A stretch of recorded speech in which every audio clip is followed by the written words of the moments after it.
It is necessary to have supervisors to direct the girls. About half a century after women entered the workforce in large numbers, don't you think we better assign jobs on a better basis? Who has the time? Progress towards gender equity at home was stalled. Fathers not engaged. Sure, sociologist Dan Carlson says people agree couples should share domestic duties. But I think below the surface of that, But they have these implicit biases that shape their behaviors in unintended ways. take Bridget and Tom. I really wanted to have an equal partnership. And he did too. A 50-50 partnership. And then once we had our son, the expectation was that I just had a maternal instinct, that I just knew what to do, and so I should be the one to do it. Bridget was taking care of the kids, the home, and working at the Washington Post. Your personal story came to a head around a Thanksgiving. Right. Thanksgiving Day, it's 2 o'clock.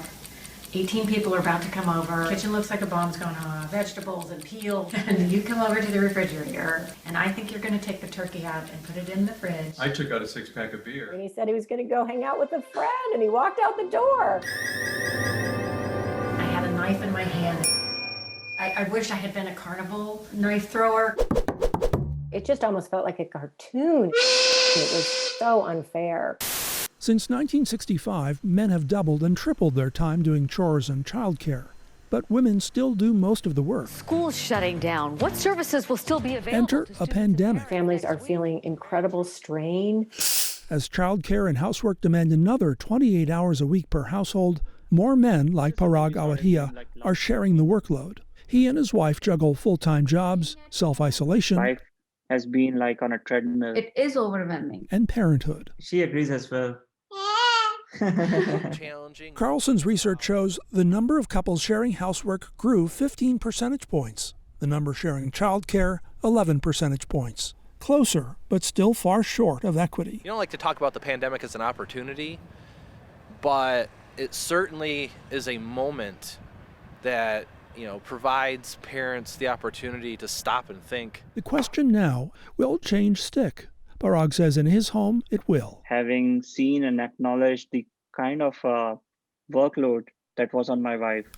In fact, according to another study, men who take longer paternity leave, Parag took 5 weeks, are more likely to contribute at home. The actual experience of caregiving really ends up shaping and changing men's attitudes and behaviors. And as for Bridget and Tom, after their Thanksgiving, they began walking and talking about rebalancing their lives. And so we began to create systems. He does the grocery shopping, so I do the laundry. I take the kids to the dentist, you go to the doctor. All of a sudden, it freed up so much brain space. And honestly, that's what enabled me to write that first book. A book titled, How Many Women Have Been Feeling. Women's lives changed entirely in the early 1970s. What has not changed really is public policy. And many of our cultural expectations are still kind of stuck in this kind of Ozzie and Harriet 1950s. Father's home, dinner's ready. And I think COVID is making all of that very, very clear.